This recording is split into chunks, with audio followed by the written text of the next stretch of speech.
नारायणं ॐ नमो लोय सव्वसाहुनं सम्यक्त की लहर हो चारित्र की निशानी तुम धर्म की समंदर निर्मल है तेरी वाणी दरिया सा दिल तुम्हारा मुझको पिला दो पानी मुझको नहीं दिखाए गुरु तुम जैसा ज्ञानी दुनिया में सिद्ध गुरुवर तेरी अमर कहानी मेरा है कोरा जीवन लिख दो अमर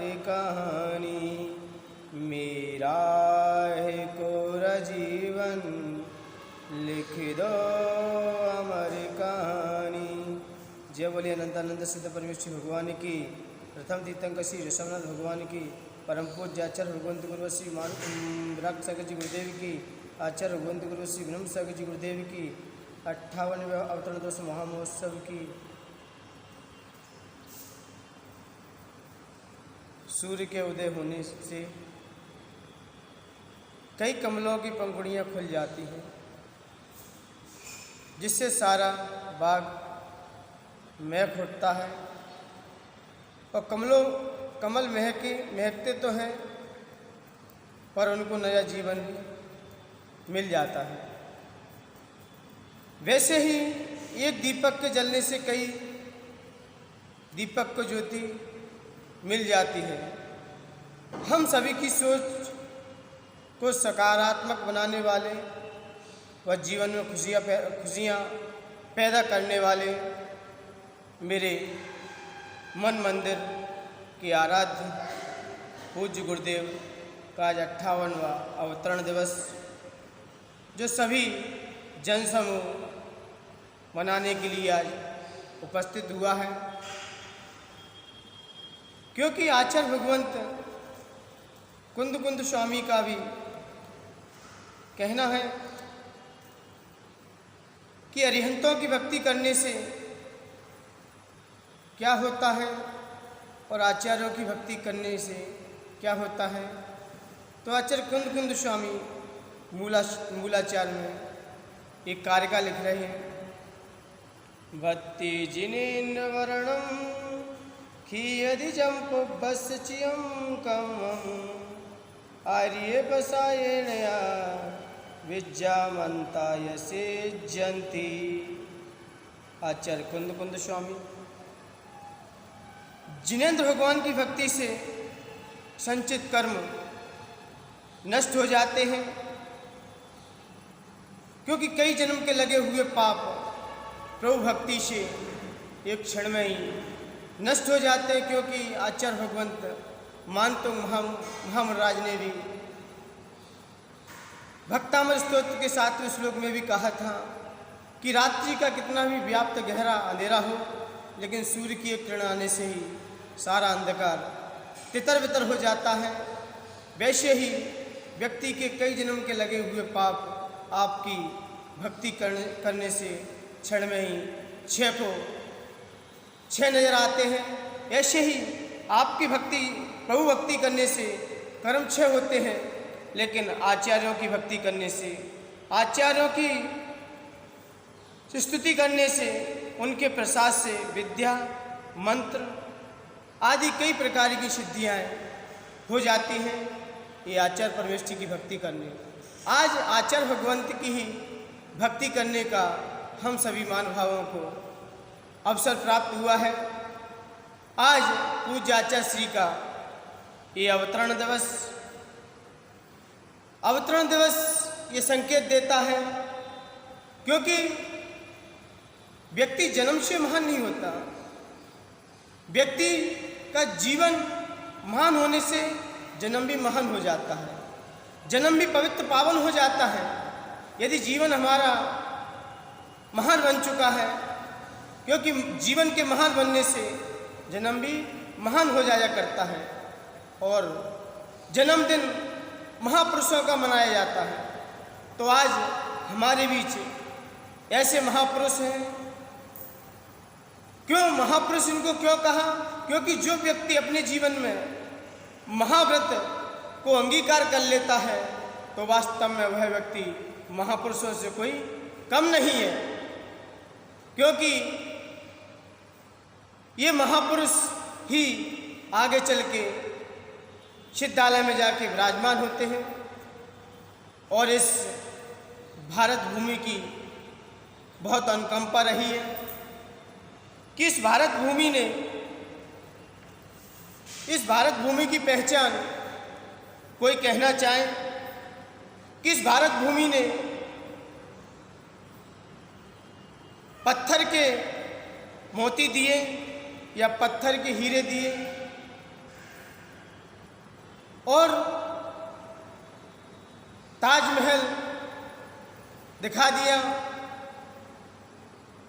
और लाल किला, कुतुब मीनार। यदि हम इससे भारत की पहचान करते हैं, इससे हम भारत को जानते हैं, तो हमारा भारत तो एक पत्थर का देश कहा जाएगा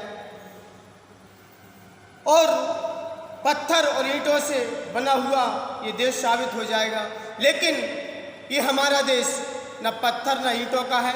हमारा भारत देश तो संस्कृति और सभ्यता के सूत्रों के आधार पर चलने वाला है, क्योंकि यहाँ पर संस्कृति और सभ्यता के सूत्र देने वाले इस धरती पर अवतरित हुए। इससे ये भारत देश गौरवान्वित होता है, एक अपने आप को गौरवान्वित महसूस करता है, क्योंकि इस भारत भूमि पर भी ऐसे ऐसे महापुरुषों ने जन्म लिया। भगवान महावीर हो, बुद्ध हो, रहीम हो, राम हो, कृष्ण हो, इसी माटी पे जन्मे हैं और जन्म के अपना जीवन भी निर्वाह रूप से पालन करते हुए अपने लक्ष्य को प्राप्त हुए। मान्यवर इसी माटी से आचार्य भगवंत विनम्र सागर जी गुरुदेव का जन्म हुआ, जो कि मध्य प्रदेश की भिंड नगरी, जो कि अपने आप में एक धार्मिक नगरी है। यहाँ पर हर प्राणी बड़ा खुशहाल रहता है, क्योंकि भिंड वह भूमि है जहाँ पर भगवान महावीर स्वामी के कई बार सम्मोषण का आगमन हुआ, चाहे बरास हो चाहे बरई हो, तो भिंड को तो टच किया ही होगा। इसी भूमि पर ऐसी महान आत्माओं ने जन्म लिया और जन्म लेकर उन्होंने अपने जीवन को भी धन्य किया, क्योंकि भिंड नगरी में जब पूज्य गुरुदेव का 1 अक्टूबर 1963 में जन्म हुआ और जन्म होते ही उन्होंने कई प्रकार की जन्म होकर उनका जीवन बड़ा अच्छे से निकला। उन्होंने कई प्रकार की शिक्षाओं का अर्जन किया और बचपन से ही वो शिक्षा में परिपूर्ण थे, अव्वल थे और शिक्षा का स्तर बढ़ते बढ़ते जब वह उच्च शिखर पर आए तो उन्होंने 8 वर्ष तक शिक्षक पद पर रहकर कई जीवों को लौकिक शिक्षा का उपदेश दिया और पाठशाला आदि पढ़ाकर पारलौकिक शिक्षा का भी उपदेश दिया।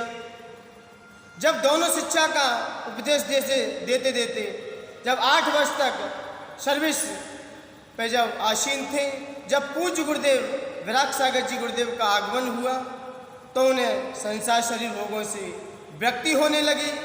उन्होंने अपनी सर्विस का त्याग किया और त्याग करते ही अपना जीवन गुरु चरणों में समर्पित किया और समर्पित करते करते जब 1992 में एलक दीक्षा को अंगीकार कर जिन्होंने बुंदेलखंड की यात्रा प्रारंभ की, क्योंकि बुंदेलखंड की यात्रा करते करते उन्हें 10-11 साल व्यतीत हो चुके, क्योंकि जब गुरु का समागम नहीं मिल पाया, इस कारण से उनकी दीक्षा भी समय पर नहीं हो पाई। और पूज्य गुरुदेव के संग में यदि पहला संग निकला है तो ऐलक विनम्र सागर जी का ही निकला है, जो धर्म प्रभावना हेतु। इसलिए मान्यवर ये पूज्य गुरुदेव की महिमा है।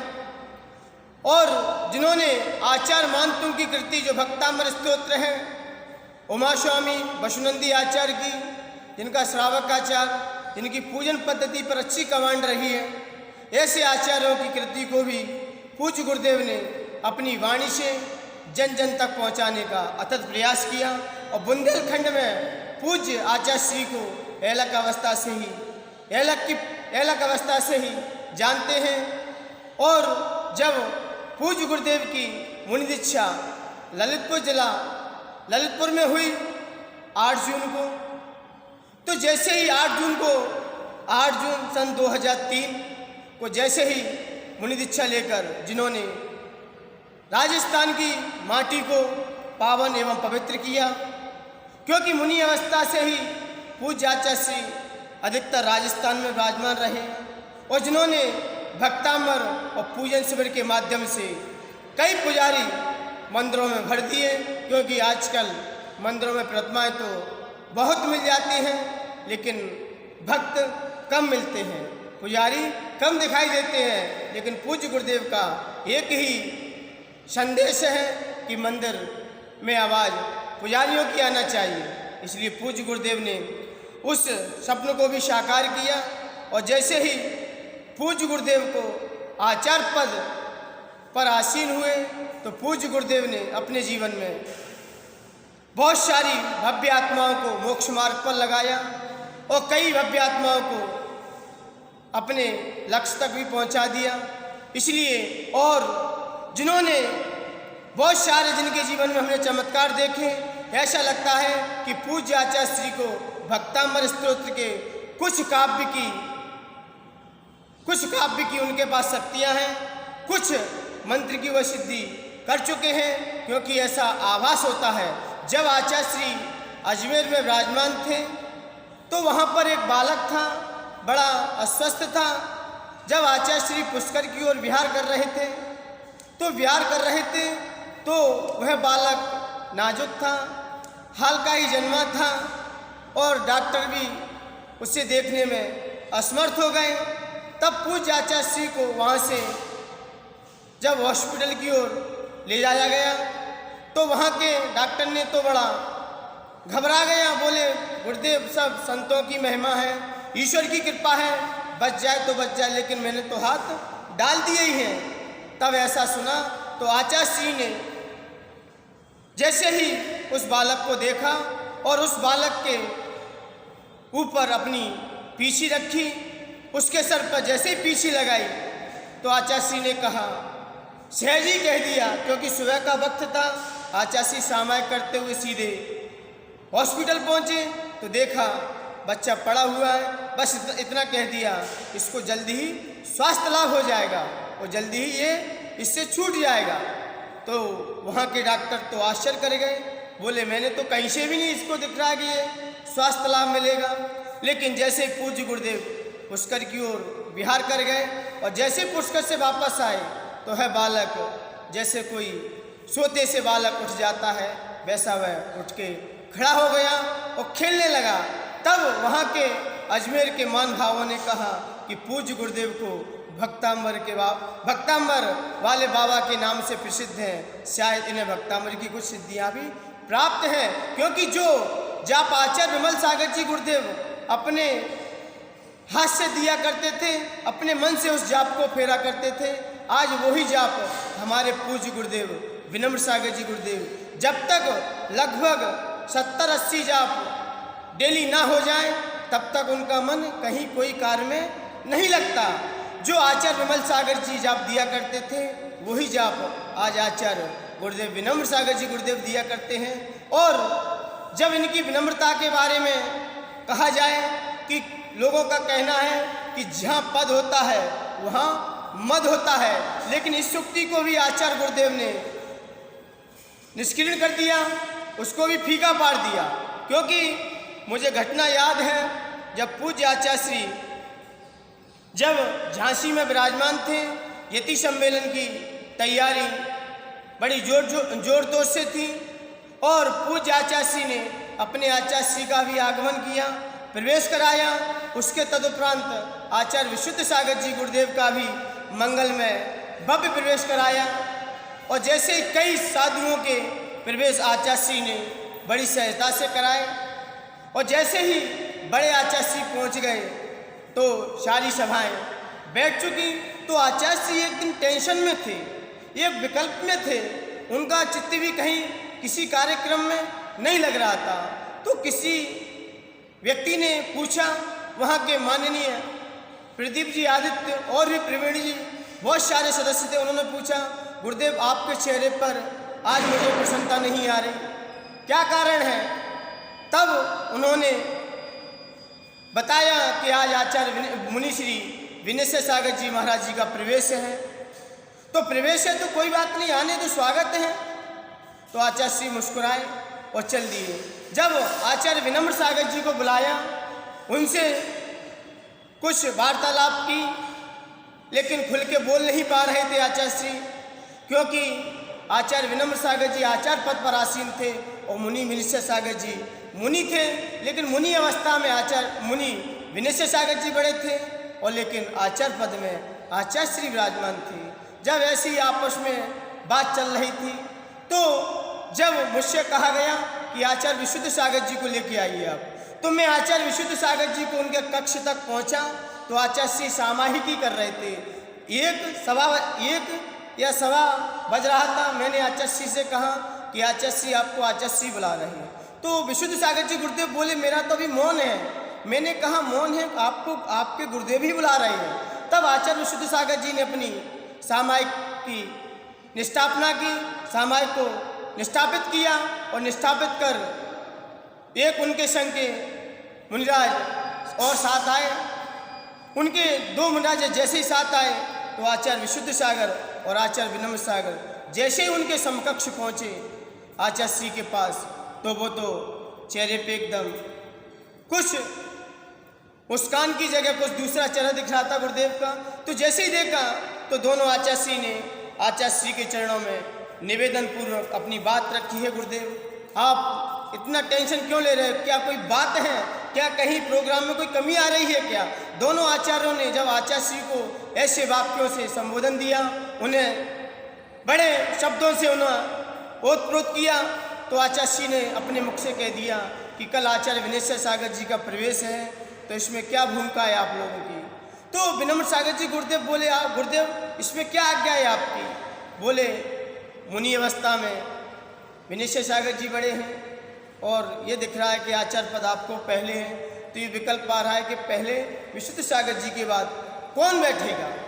तो जब ऐसा सुना तो आचार्य विनम्र सागर जी गुरुदेव ने उनके चरणों में अपना मस्तक रखा और कहा, हे गुरुदेव इस विकल्प को मुझे दीजिए, मैं इस विकल्प को अपने पास रखता हूँ। आप तो टेंशन फ्री हुई है, विशुद्ध सागर जी के बाद मुनि विनय सागर जी बैठ जाएंगे, उसके उपरांत हम बैठ जाएंगे। क्या फर्क पड़ता है ऊंचे नीचे बैठने से? अरे आपके चरणों में रहकर हमें ये भेदभाव का भी परिचय नहीं देना चाहिए। जैसी गुरु आज्ञा हो हमें वहाँ बैठना चाहिए।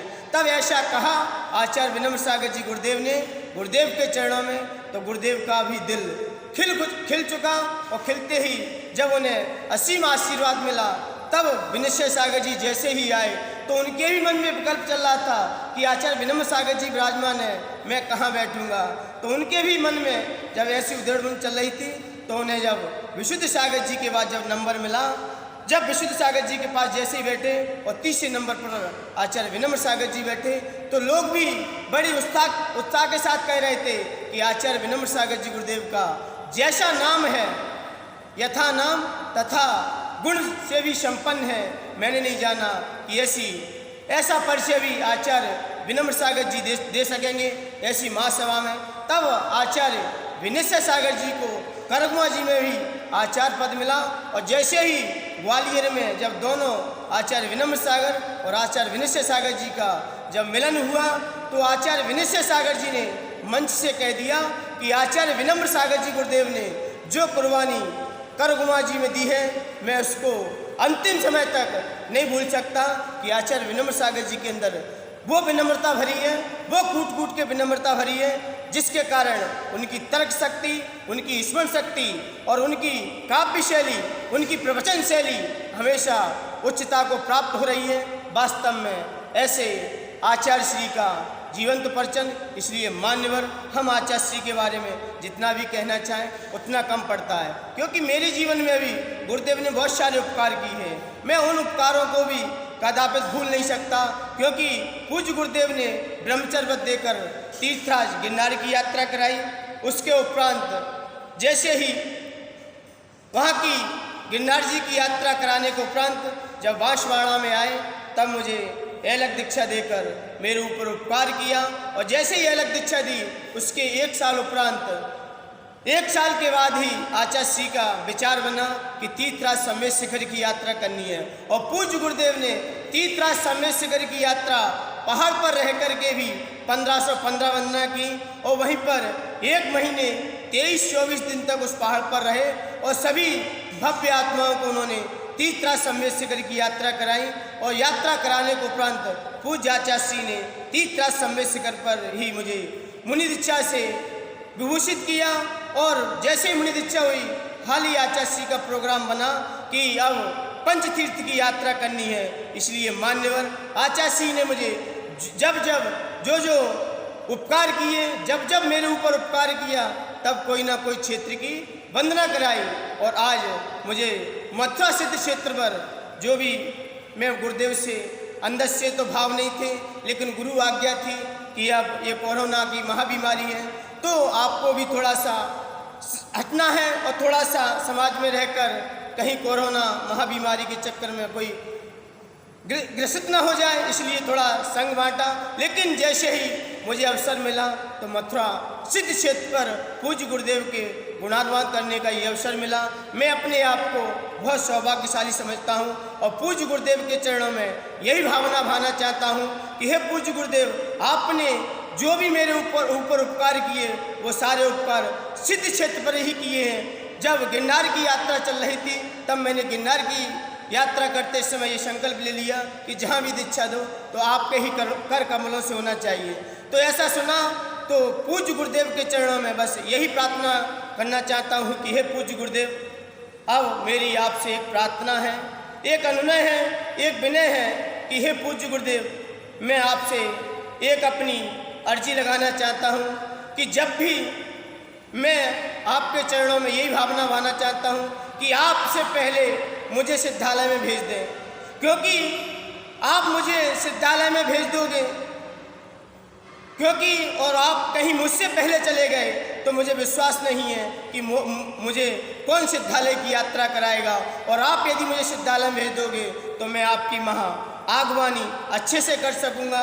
और मुझे पूरा भरोसा है कि आप मेरी अर्जी को जरूर सुनेंगे। और मैं आपके चरणों में ये 58वें अवतरण दिवस के मौसम में मैं यही कहना चाहता हूँ कि हे पूज्य गुरुदेव, मेरे जीवन का सबसे कीमती उपहार है गुरुवर, मेरे जीवन का सबसे कीमती उपहार है गुरुवर, मेरे जीवन का एक सपना हुआ साकार है गुरुवर, मेरे जीवन का मेरे जीवन का सबसे कीमती उपहार है गुरुवर, मेरे जीवन का एक सपना हुआ साकार है गुरुवर, मेरे दुख के दिनों में बन सारा काम